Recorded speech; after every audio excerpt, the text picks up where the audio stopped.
You couldn't have been that traumatized by her if you went on vacation with her, buddy. Come on. Get your story together.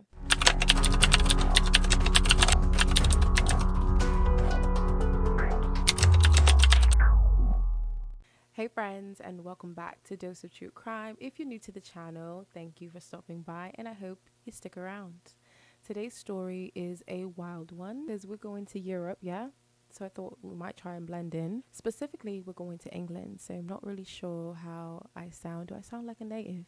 I feel like I nailed it. I'm giving myself 8.5 out of 10 because I know certain words will give me away. You let me know in the comments. Should I continue talking like this for the rest of the video?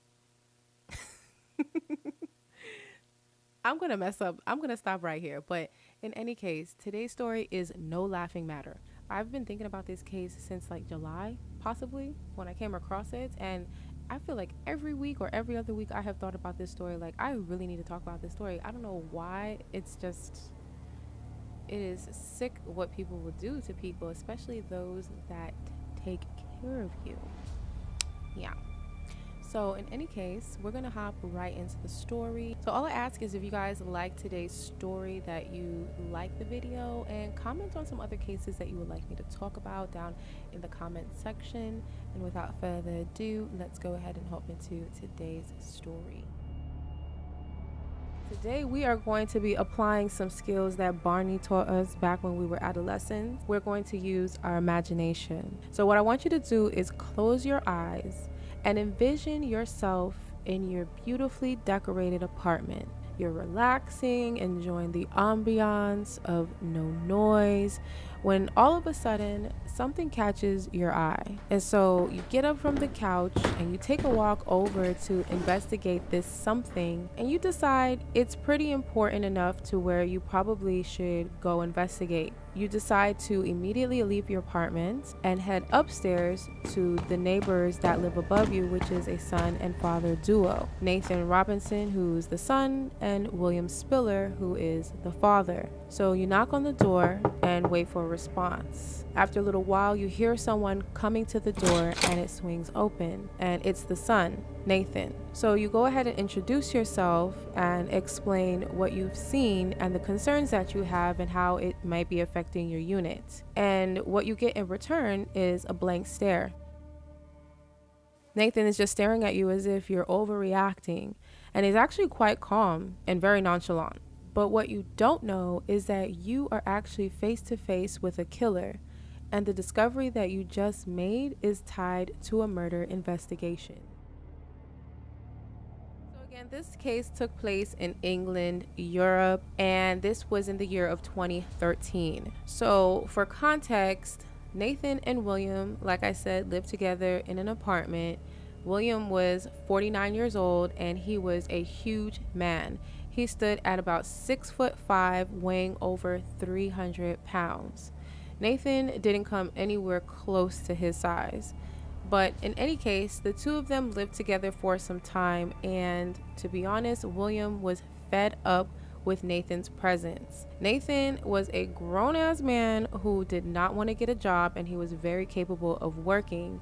And so they were always arguing and bickering, a lot of times financially motivated, because again, Nathan was just, in layman terms, a bum. He didn't want to go to work.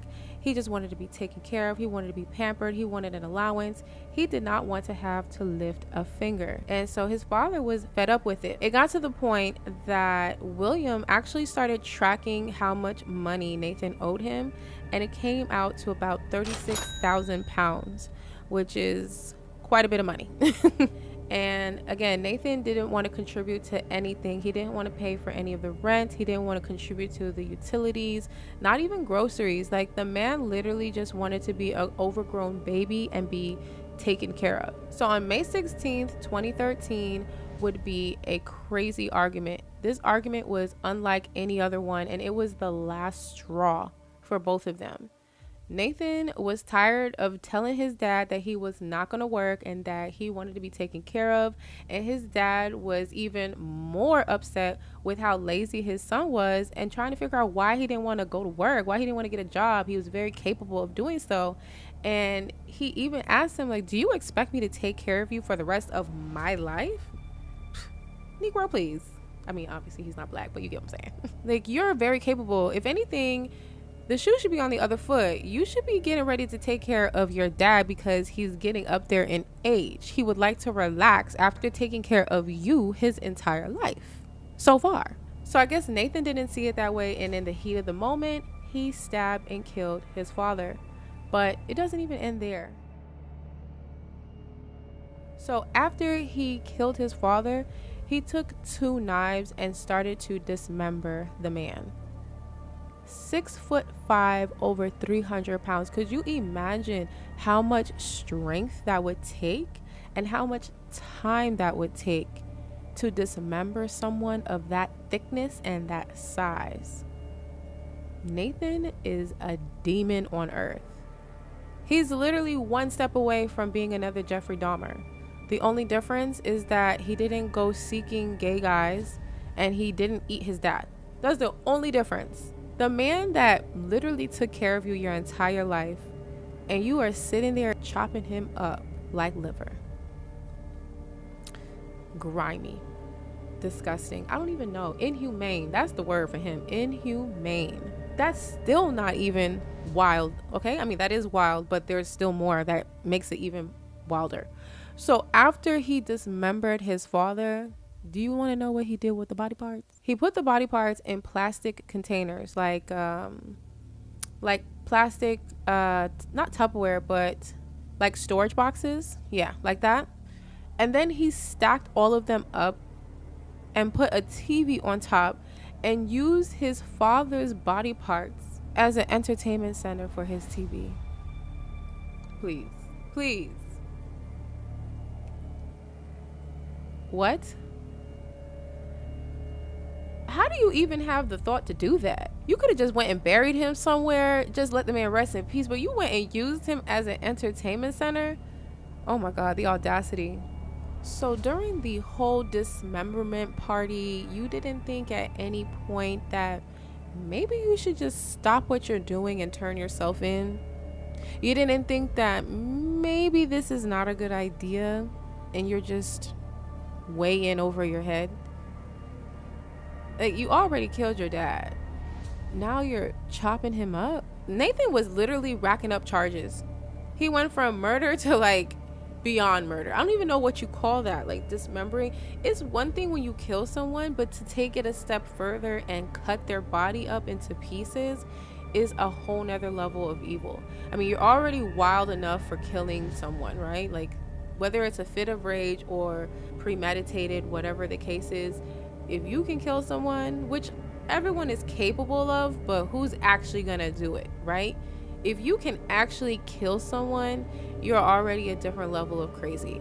And then to take it a step further and be able to chop someone up willingly, not even coerce, like you just said, I'm gonna just go ahead and cut him up.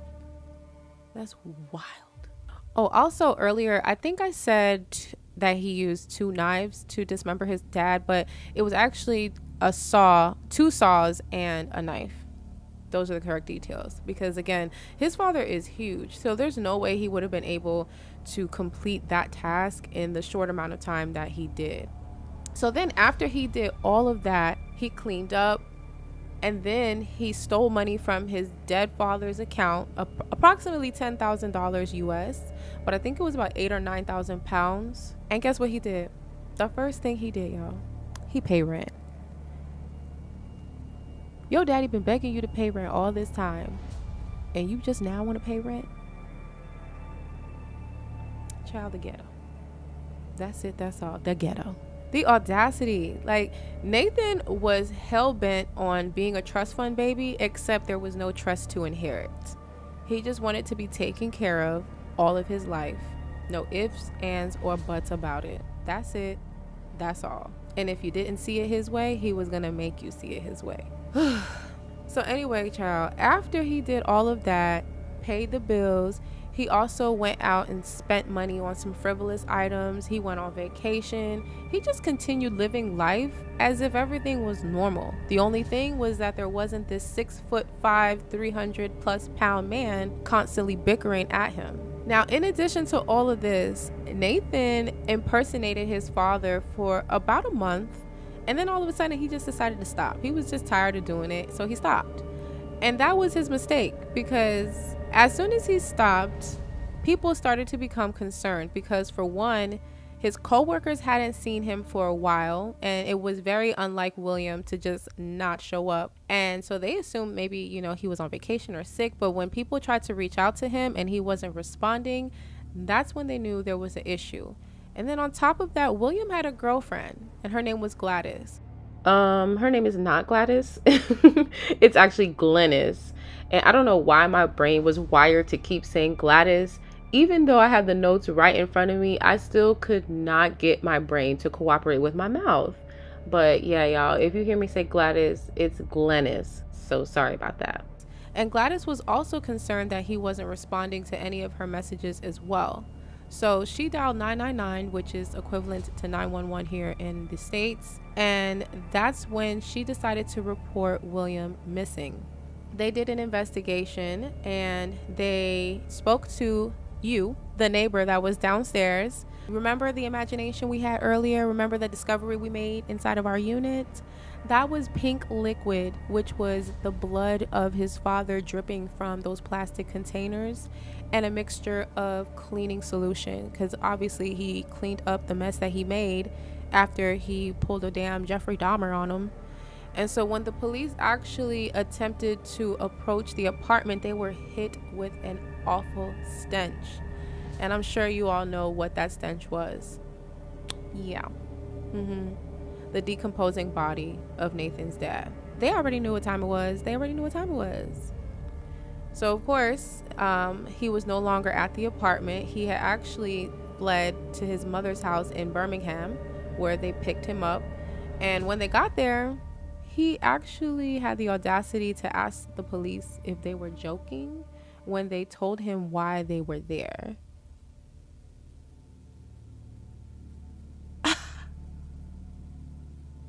You can't make this kind of stuff up. You just cannot. So in any case, they went ahead and wrapped it up. They took Nathan. You do not need to be out here with the general population. You do not. Because what happens when you run out of that $10,000? What you gonna do then? Now, this is one of those cases where there really wasn't much released to the public, and I honestly find that to be pretty common with a lot of cases that happen outside of the United States. I guess a lot of times they prefer to just kind of keep everything on the hush and only release a tad bit, because here in America, child, if you talk to the right person, you'll get everything you need, which is why I decided to come on camera, because it was like, dang, I really don't have much to work with. So I decided that this would be one of those stories that I would just come on camera and share with you guys. But there was one video that I was able to find, and it was CCTV footage of the day that Nathan killed his dad, and basically how he was just out and about.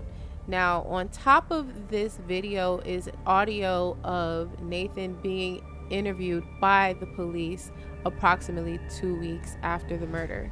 So what you're looking at is him on the day of the murder. What you're hearing is him about 2 weeks after the murder.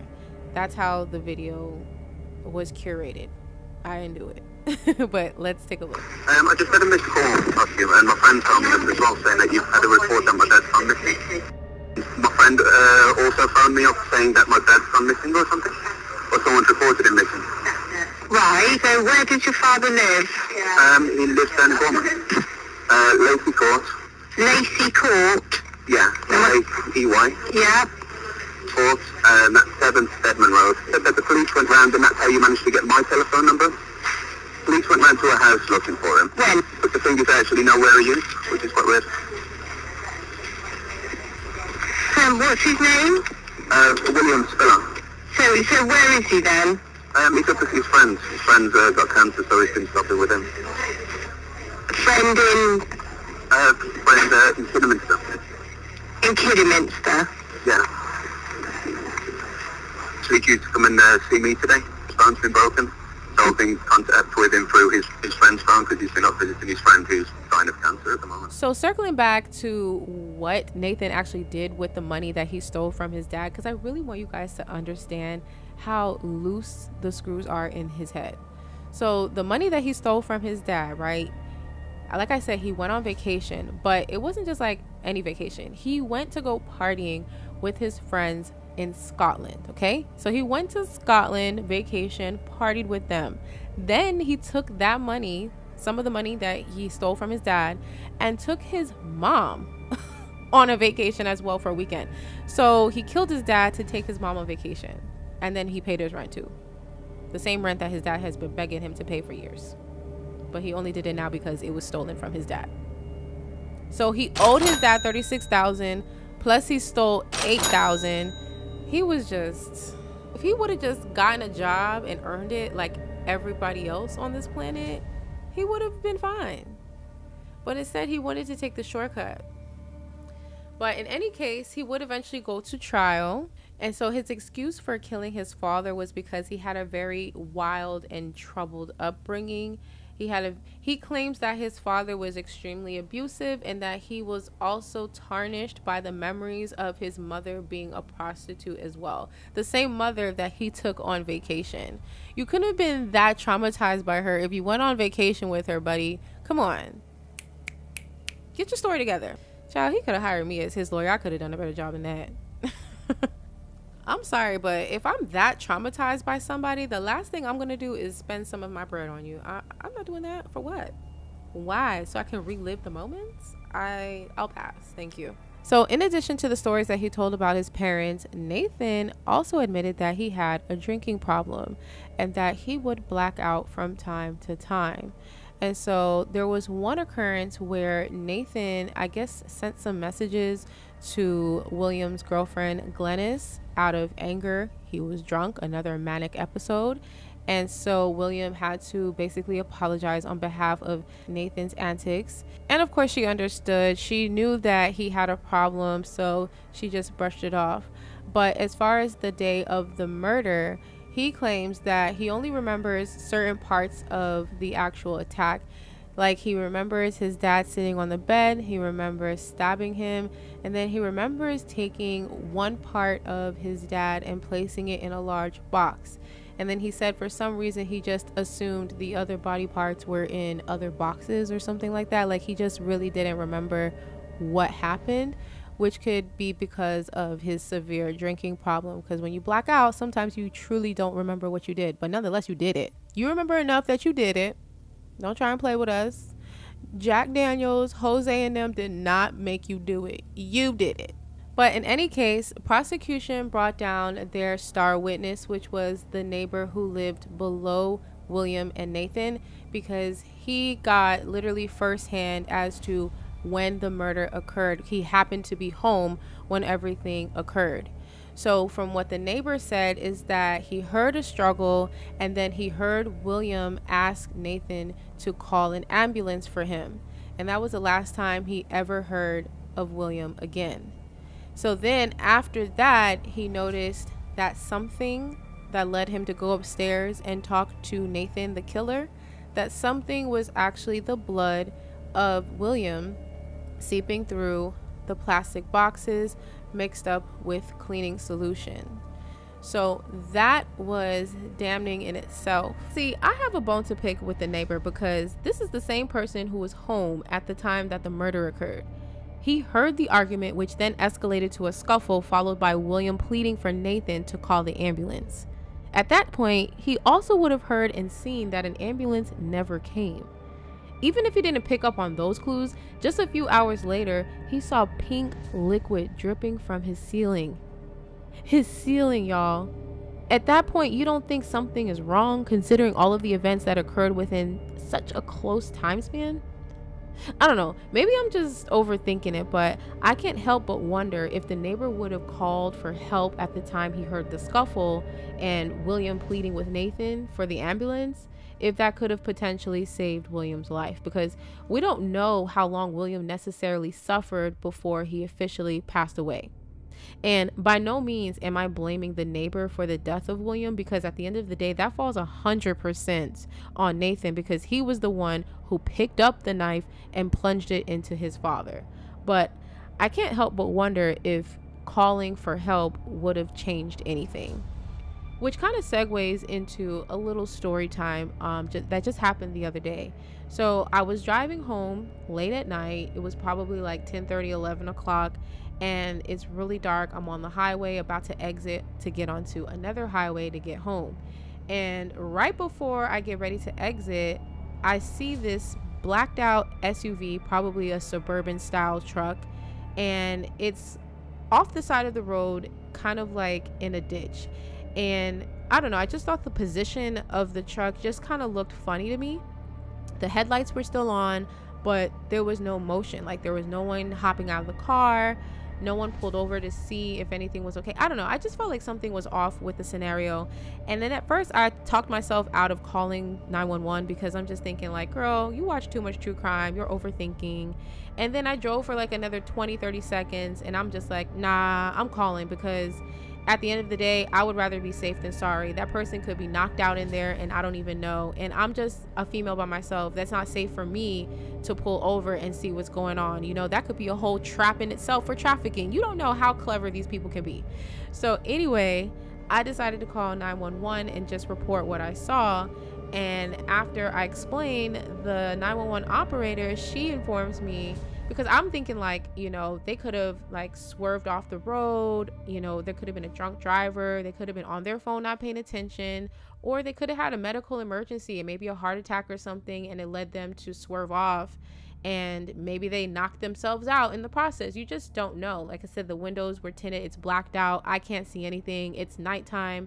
Their car is not close enough for me to tell like what's going on in there. So in any case, the 911 operator tells me that one other person called, which is crazy because there was like 20 cars driving past at the time I saw the car. And I'm sure they were sitting there for a little while and only one person called. Like, that's nuts.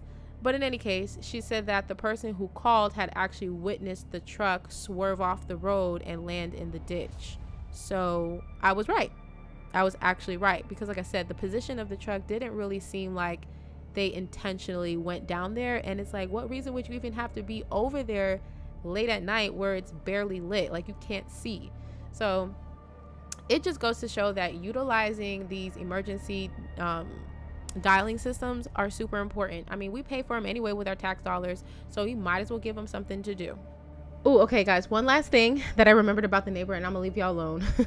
I'm so sorry. Sometimes I overanalyze and overthink some of these cases, but in any event, when the neighbor went upstairs to notify his upstairs neighbors, William and Nathan, about the pink liquid leak from his bathroom ceiling, I believe that he unintentionally, or rather unknowingly, tipped off Nathan, because once Nathan discovered that this guy saw the blood, essentially that's what it was, dripping into his apartment, Nathan is thinking like this is no longer within his control and it's only going to be a matter of time before maintenance investigates and they discover what has happened and where this leak is coming from.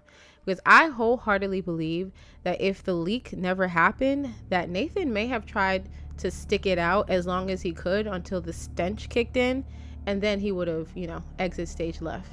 And then on top of that, he just paid rent. So if he would have known that leak had already happened, I wholeheartedly believe that Nathan would not have paid rent and he just would have skipped town and kept all the money that he stole, because obviously that's why all of this even happened. And then from there, he just went to his mom's and continued living life as normal. And the only reason we really know that is because of the simple fact that the stench was horrific coming from outside of the unit, on top of the fact that there were an extensive amount of flies swarming around the apartment as well, a detail I forgot to mention earlier. So you could only imagine how much worse it is inside that apartment once the door opens. There is no way that would have been inhabitable for anyone. Now, it only took the jurors 90 minutes to find Nathan guilty. However, he didn't plead guilty to murder. He pled guilty to manslaughter instead. And eventually, Nathan would be sentenced to life in prison. So, as we speak, he is somewhere rotting in hell, and I hope he is suffering. So, following the verdict, Senior Crown Prosecutor Desmond Duffy had this to say. Nathan Robinson savagely killed his father, William Spiller, and then went to great lengths to hide his crime.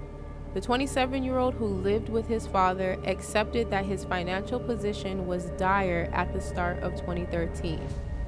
The jury heard that the way Mr. Robinson acted after the killing could only show clarity of mind. He continues to say, not only did he dismember his father's body, but he paid the month's rent on the flat, purchased 2 Vax cleaners to remove bloodstains from the floor, and pretended his father was still alive by sending text messages to one of his father's best friends and to his father's partner, Glennis Molyneux, the one who filed the missing report when she realized that he wasn't responding to her messages. Now, also one detail that I did not mention regarding the dismemberment of William Spiller is that Nathan put all of the pieces of his dad in those boxes with the exception of his dad's head. For whatever reason, Nathan decided to put his dad's head in a filing cabinet. I'm not sure why he did that, why he wanted to put the head separate from the body, but yeah. But anyway, that is today's true crime story, the unfortunate, brutal murder of William Spiller. It's very unfortunate that he got taken out of this world by someone he put in it. That will never cease to amaze me. So I want to give a condolences to the family and friends of William Spiller. His soul was taken much too soon. As for his evil, demonic child, Nathan, ironically enough, he got everything that he wanted. He didn't want to get a job. He didn't want to pay bills. He didn't want to grow up and be an adult. So all of that has been stripped away from him, and now he can sit and rot in prison while he reflects on the actions that landed him there. I do want to thank you guys for watching today's video. I know it's a little different from the twisted cheating scandal run that we had going, but I assure you those videos have not stopped and they will be coming, as that is an ongoing series. But I just wanted to introduce some new content because I will be talking about a plethora of different true crime cases. So if y'all have any requests, feel free to drop them down in the comment section. Don't forget to subscribe. We are on the road to 2K. And if you want to continue watching more crime stories, check out the playlist on the screen.